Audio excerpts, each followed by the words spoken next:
नमस्कार दोस्तों। चलिए अब चैप्टर 3 के पार्ट 2 में आते हैं। डिमांड को कौन कौन से फैक्टर्स अफेक्ट करते हैं, डिमांड फंक्शन और डिमांड शेड्यूल क्या होता है।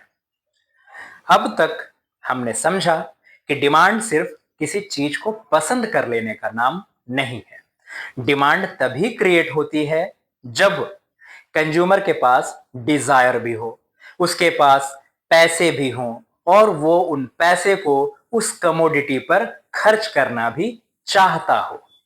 लेकिन अब एक और भी इंपॉर्टेंट सवाल आता है, क्या डिमांड हमेशा सेम रहती है? बिल्कुल नहीं। कभी किसी प्रोडक्ट की डिमांड अचानक बढ़ जाती है और कभी वही प्रोडक्ट मार्केट में बिकना ही बंद हो जाता है। तो आखिर डिमांड को कंट्रोल कौन करता है? इसी सवाल का जवाब इकोनॉमिक्स हमें डिटर्मिनेंट्स ऑफ डिमांड के थ्रू देता है। सबसे पहले और सबसे इंपॉर्टेंट डिटर्मिनेंट है प्राइस ऑफ द कमोडिटी।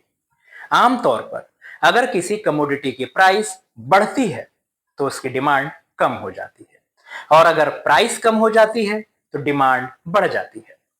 इसका सिंपल रीजन है कि हर कंज्यूमर को बजट जो होता है वो लिमिटेड होता है। मान लो तुम्हारे पास 1000 है और तुम शूज खरीदने गए।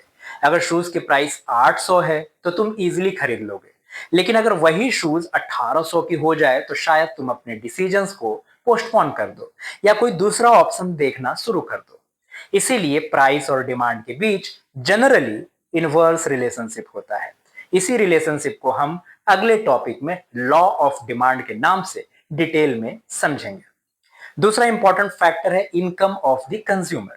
लेकिन इनकम का इफेक्ट हर प्रोडक्ट पर एक जैसा नहीं पड़ता। सोचो किसी स्टूडेंट की सैलरी या पॉकेट मनी डबल हो गई। अब वो लोकल बस की जगह कैब लेना शुरू कर दे, नॉर्मल रेस्टोरेंट की जगह अच्छे कैफे में जाना शुरू कर देता है और बेसिक मोबाइल की जगह प्रीमियम स्मार्टफोन खरीद लेता है। यही इनकम बढ़ने से इन प्रोडक्ट की डिमांड बढ़ गई।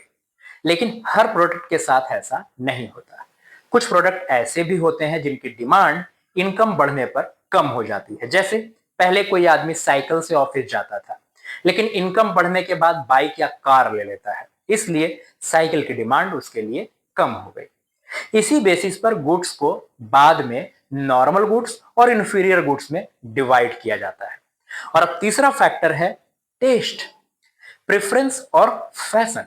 ये फैक्टर आज के समय में बहुत ही पावरफुल है।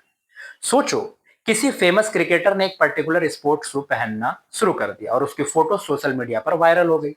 अगले ही दिन उस शू की डिमांड बढ़ सकती है, चाहे उसकी क्वालिटी पहले जैसी हो या ना हो। इसी तरह कोई मूवी रिलीज होती है या उसमें एक्टर एक पर्टिकुलर हेयर स्टाइल या जैकेट पहनता है, कुछ ही दिनों में उस स्टाइल की डिमांड मार्केट में बढ़ने लगती है। मतलब कंज्यूमर का टेस्ट चेंज होने से डिमांड भी चेंज हो जाता है। इसी वजह से कंपनीज एडवर्टीजमेंट पर इतना पैसा खर्च करती हैं। एडवर्टीजमेंट का ऑब्जेक्टिव सिर्फ इंफॉर्मेशन देना नहीं, बल्कि कंज्यूमर की प्रेफरेंस को इन्फ्लुएंस करना भी होता है। अगला डिटर्मिनेंट है price of related goods. Related goods दो तरह के होते हैं, सब्स्टिट्यूट गुड्स और कंप्लीमेंट्री गुड्स। अभी सिर्फ बेसिक आइडिया समझो। सब्स्टिट्यूट गुड्स वो होते हैं जो एक दूसरे की जगह यूज किए जा सकते हैं, जैसे टी और कॉफी, पेप्सी और कोको कोला, बटर और जैम। अगर कॉफी की प्राइस बहुत बढ़ जाए तो काफी लोग कॉफी की जगह टी पीना शुरू कर देंगे, इसलिए टी की डिमांड बढ़ जाएगी। दूसरी तरफ होता है कॉम्प्लीमेंट्री गुड्स, वो हैं जो साथ में यूज होते हैं, जैसे कार और पेट्रोल, पेन और इंक, मोबाइल और चार्जर। अगर कार की डिमांड कम होगी तो पेट्रोल की डिमांड भी कम होगी। इस रिलेशनशिप को हम चैप्टर के आगे में डिटेल में समझेंगे। एक और इंपॉर्टेंट फैक्टर है एक्सपेक्टेशंस ऑफ फ्यूचर प्राइस। मान लो कोई न्यूज आ गई कि अगले महीने गोल्ड की प्राइस और बढ़ने वाली है। बहुत से लोग तुरंत गोल्ड खरीदना शुरू कर देते हैं ताकि फ्यूचर में महंगा ना पड़े। मतलब फ्यूचर की एक्सपेक्टेशन ने प्रेजेंट डिमांड को बढ़ा दिया। इसी तरह अगर लोगों को लगता है कि अगले महीने मोबाइल फोन पर हेवी डिस्काउंट आने वाला है तो बहुत से कंज्यूमर्स अपनी परचेज को पोस्टपोन कर देते हैं। इस सिचुएशन में प्रेजेंट डिमांड कम हो जाती है, यानी फ्यूचर की एक्सपेक्टेशन भी आज की डिमांड को अफेक्ट कर सकती है। डिमांड पर सीजन और क्लाइमेट का भी बहुत बड़ा इंपैक्ट पड़ता है। गर्मी के सीजन में एसी, कूलर, कोल्ड ड्रिंक्स और आइसक्रीम की डिमांड ऑटोमेटिकली बढ़ जाती है। वही दिसंबर और जनवरी में इनकी डिमांड कम हो जाती है और स्वेटर, जैकेट, रूम हीटर्स और ब्लैंकेट्स की डिमांड बढ़ जाती है। प्रोडक्ट वही है, क्वालिटी भी वही है, कंज्यूमर भी वही है, सिर्फ सीजन बदला और डिमांड बदल गई। इसी वजह से कंपनीज अपना प्रोडक्शन और इन्वेंट्री सीजन के हिसाब से प्लान करते हैं। अब एक और फैक्टर समझते हैं, पॉपुलेशन और नंबर ऑफ बायर्स। मान लो किसी शहर में सिर्फ 5 लाख लोग रहते हैं और दूसरे शहर में 50 लाख, तो अगर दोनों जगह लोगों की इनकम और प्रेफरेंसेस सेम भी हो, तब भी 50 लाख पॉपुलेशन वाले शहर में मार्केट डिमांड ज्यादा होगी। इसी तरह अगर किसी एरिया में नई हाउसिंग सोसाइटी बन जाती है या पॉपुलेशन माइग्रेट होकर बढ़ जाता है, तो वहां grocery, schools, hospitals, transport services की डिमांड भी बढ़ने लगती है। इसीलिए बिजनेसमैन पॉपुलेशन ट्रेंड को बहुत क्लोजली ऑब्जर्व करते हैं। अब इकोनॉमिक्स इन सब फैक्टर्स को एक ही सेंटेंस में एक्सप्रेस करता है, जिसे डिमांड फंक्शन कहते हैं। सरल शब्दों में अगर कहें तो डिमांड फंक्शन का मतलब है कि डिमांड सिर्फ प्राइस की वजह से डिसाइड नहीं होती। डिमांड एक ऐसी क्वांटिटी है जो price, income, taste, related goods की प्राइस, फ्यूचर एक्सपेक्टेशन और कई दूसरे फैक्टर्स पर डिपेंड करती है। इसलिए जब इकोनॉमिक्स डिमांड का एनालिसिस करते हैं तो वो जनरली एक एजम्पशन लेते हैं कि बाकी सारे फैक्टर्स कांस्टेंट हैं और सिर्फ प्राइस चेंज हो रही है।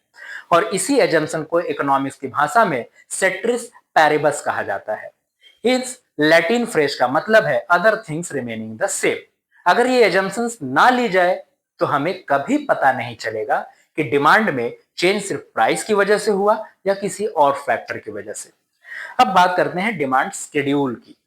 डिमांड शेड्यूल एक सिंपल टेबल होता है जिसमें अलग अलग प्राइसेस के सामने कंज्यूमर कितनी क्वांटिटी खरीदने को रेडी है ये लिखा होता है। मान लो 100 रुपए का डिमांड है तो 2 यूनिट, 80 रुपए पर 4 यूनिट, 60 रुपए पे 6, 40 रुपए पे 8। इस टेबल को ही डिमांड शेड्यूल कहते हैं। ये हमें नंबर्स के फॉर्म में प्राइस और क्वांटिटी के रिलेशनशिप को दिखाता है। जब इसी टेबल को पॉइंट्स जो है वो ग्राफ पेपर पर प्लॉट किए जाते हैं, उन्हें ज्वाइन किया जाता है, तब डिमांड कर्व बन जाता है। डिमांड कर्व का शेप जनरली लेफ्ट से राइट की तरफ डाउनवर्ड स्लोप होता है। इसका मतलब ये नहीं कि ग्राफ को याद करना है, सबसे इंपॉर्टेंट बात यह समझना है कि ग्राफ नीचे की तरफ क्यों जाता है। आखिर कंज्यूमर प्राइस कम होने पर ज्यादा क्वांटिटी क्यों खरीदता है और प्राइस बढ़ने पर डिमांड क्यों कम हो जाता है। क्या यह हर प्रोडक्ट के लिए सच है या इसके बीच भी कुछ एक्सेप्शंस हैं। ये सारे क्वेश्चंस इकोनॉमिक्स के सबसे famous principle law of demand में आंसर किए जाते हैं। अगले पार्ट में हम सिर्फ लॉ के डिफिनेशन नहीं पढ़ेंगे बल्कि उसके पीछे के साइकोलॉजी, लॉजिक और रियल टाइम एग्जांपल्स को इतनी आसान लैंग्वेज में समझेंगे कि डिमांड कर्व तुम्हारे दिमाग में परमानेंटली फिट हो जाएगा। Thank you.